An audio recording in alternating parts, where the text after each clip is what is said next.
Hello मेरे प्यारे बच्चों, हम पढ़ रहे हैं कार्यपुस्तिका कक्षा 4 अंक जगत और आज हम शुरू करेंगे पाठ नंबर 10 महत्तम समापवर्तक। इसे हम इंग्लिश में बोलते हैं HCF, हाईएस्ट कॉमन फैक्टर। इसकी परिभाषा हम सबसे पहले पढ़ेंगे। इस बॉक्स में हम देख सकते हैं मैसे का अर्थ होता है महत्तम समापवर्तक। इसकी शॉर्ट फॉर्म है मैसे, अर्थात वह संख्या जो दी गई सभी संख्याओं का गुणनखंड हो और सबसे बड़ी हो। तो यहाँ पे हमें सबसे पहले क्या देखना है, गुणनखंड देखने हैं। जो भी हमें संख्या प्रश्न में दी गई होगी उसके हमें गुणनखंड निकालने हैं और उन सभी गुणनखंडों में से जो सबसे बड़ा गुणनखंड होगा वह मैसे हो जाएगा। ठीक है बच्चों, चलिए अब हम देखते हैं, प्रश्न करेंगे। पढ़ते हैं प्रश्न। देखो, समझो और महत्तम समापवर्तक ज्ञात करो। 4 के अपवर्तक जिसे गुणनखंड कहते हैं। गुणनखंड का मतलब ये होता है हमें वह पहाड़े लिखने हैं जिनके पहाड़ों में ये 4 आता है। 1 के पहाड़े में तो आएगा ही, 2 के पहाड़े में भी 4 आता है और 4 अपने स्वयं के पहाड़े में भी आएगा। तो गुणनखंड उन्हीं को कहते हैं। इस प्रकार से हमें 6 के अपवर्तक लिखने हैं। 1 के पहाड़े में हमें 6 मिल जाएगा, 2 के पहाड़े में मिलता है 6, 2 तिया 6, 3 के पहाड़े में हमें 6 मिलता है, 3 दूनी 6 और 6 के पहाड़े में भी 6 मिलता है। उसके अलावा हमें 6 किसी और के टेबल में नहीं दिखता है, तो ये हमारे हो जाएंगे गुणनखंड।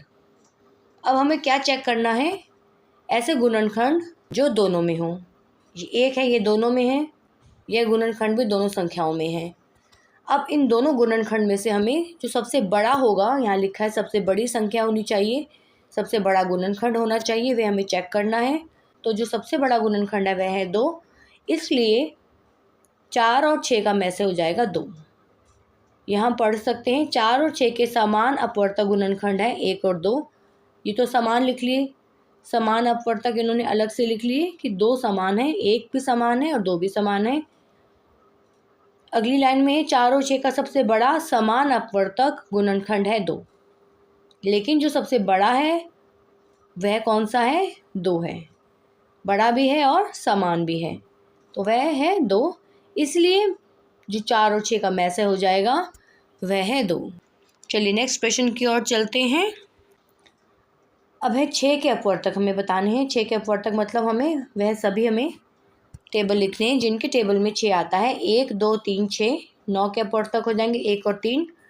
ये भी हमें समान दिख रहा है और ये भी हमें दिखाई दे रहा है, गुणनखंड सेम है, तो इन दोनों को हमने सर्कल कर लिया। अब हमें ये चेक करना है कि दोनों में सबसे बड़ा कौन सा है। सबसे पहले इस लाइन को फिल करेंगे। 6 और 9, 6 और 9 के समान अपवर्तक है 1 और 3। 6 और 9 का सबसे बड़ा समान अपवर्तक कौन सा है, 3, अतः 6 और 9 का में से हो जाएगा 3। इस तरीके से हमें करना होगा। नेक्स्ट, दी गई संख्याओं का महत्तम समापवर्तक में से ज्ञात करो। यहाँ भी हमें यही काम करना है। 21 और 35 का पूछा गया है। 21 का देखेंगे 1 3 7 21, 35 का है 1 5 7 35, दोनों में समान दिख रहे हैं 1 और 7, इसलिए जो में से हो जाएगा वह हो जाएगा 7। नेक्स्ट है 10 और 25 का पूछा है। 1 2 5 10 इसका है। 1 के पहाड़े में हमें दिखता है 10, 2 के पहाड़े में, 5 के पहाड़े में, 10 के पहाड़े में। 25 का 1 5 और 25, और जो समान दिख रहे हैं वह है 1 और 5, इसलिए 10 और 25 का जो में से हो जाएगा वह हो जाएगा 5। बहुत ही सरल विधि है, हमें सिर्फ गुणनखंड देखने हैं और हमें सबसे बड़ा गुणनखंड चेक करना है। सबसे बड़ा गुणनखंड होना चाहिए और सेम भी होना चाहिए, जो दोनों में मौजूद हो। चलिए आगे बढ़ते हैं नेक्स्ट पेज पर। यहाँ 60 के अलग अलग गुणनखंड दिए गए हैं। बताइए खाली गोले में कौन सी संख्याएं लिख सकते हैं। तो यहाँ सबसे पहले क्या लिखा है, 60। 10 और 6 की जब हम गुना करते हैं तब 60 आता है। फिर 6 कैसे आएगा, 2 और 3 की गुना होगी तब 6 आएगा, और 10 आएगा 5 और 2 जब गुना होगी, 5 दूनी 10, इसलिए यहाँ पर आ जाएगा 5 और 2। इस प्रकार से हमें ये करना है। सेकंड पार्ट, यहाँ पर लिखा है 60, यहाँ 30 पहले से ही लिखा हुआ था। 30 में हम किसकी गुना करें कि 60 आ जाए, तो यहाँ हमने लिख दिया 2। नेक्स्ट है 10, 10 पहले से लिखा हुआ था। 10 में हम किसकी गुना करें कि 30 आ जाए, यहाँ लिखना है 3। अगला है, ये दोनों ही खाली थे, 10 कैसे आएगा, 5 दूनी 10। इस तरीके से ये गुणनखंड हो जाएंगे। नेक्स्ट है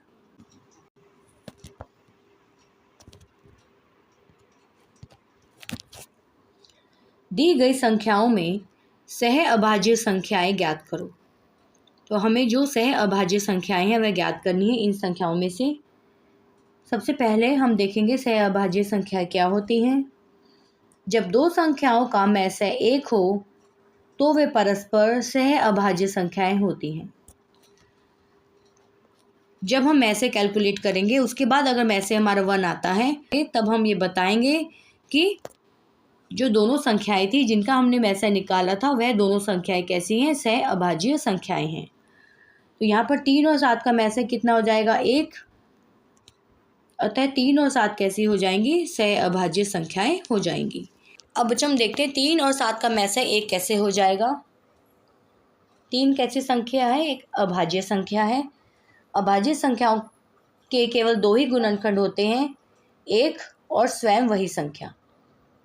7 भी एक अभाज्य संख्या है, इसके भी केवल 2 ही गुणनखंड होते हैं, केवल 1 और स्वयं वही संख्या।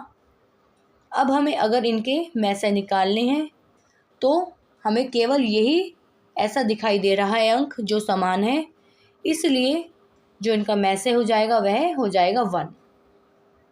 इनका आंसर हो जाएगा मैसे 1। और जिनका मैसे 1 है हम ये कह सकते हैं कि ये जो दोनों संख्याएं हैं वह कैसी हैं, सह अभाज्य संख्याएं हैं।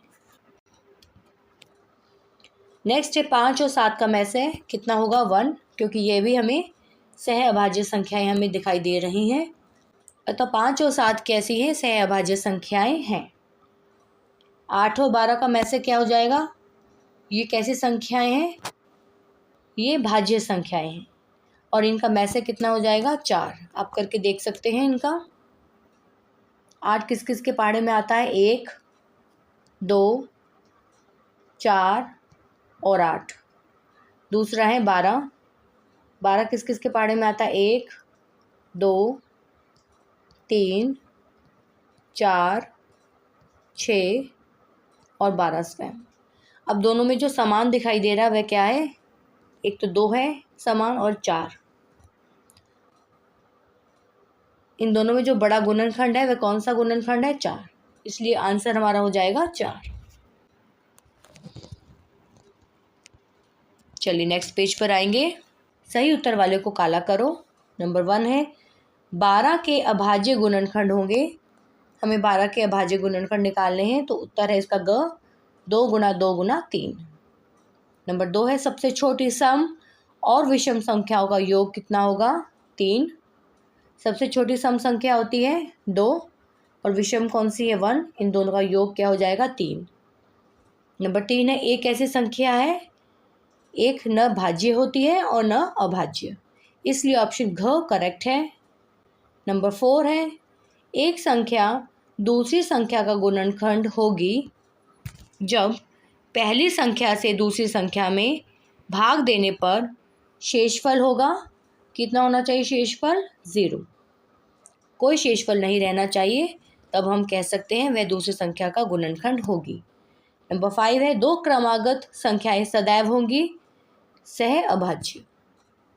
क्रमागत संख्याएं मतलब जैसे 1 2 या 2 3 या 3 4, कोई भी आप 2 संख्याएं ले सकते हैं, क्रमागत होनी चाहिए और ये दोनों आपस में कैसी होंगी, सह अभाज्य।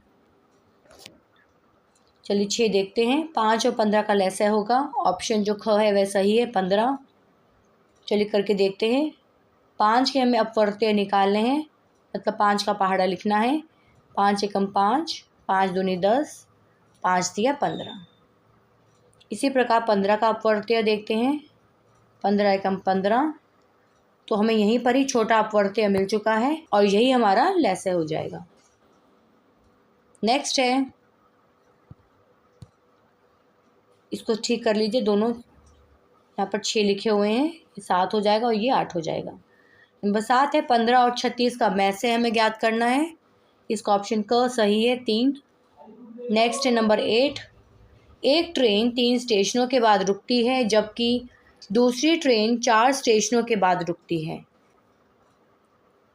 बताइए दोनों ट्रेन एक साथ कितने स्टेशन के बाद मिलेगी।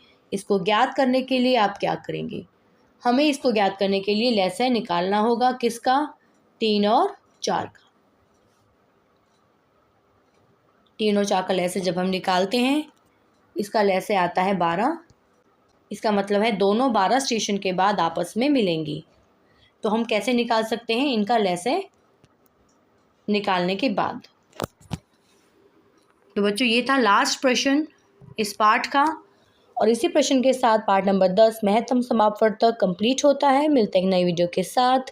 थैंक यू बच्चों।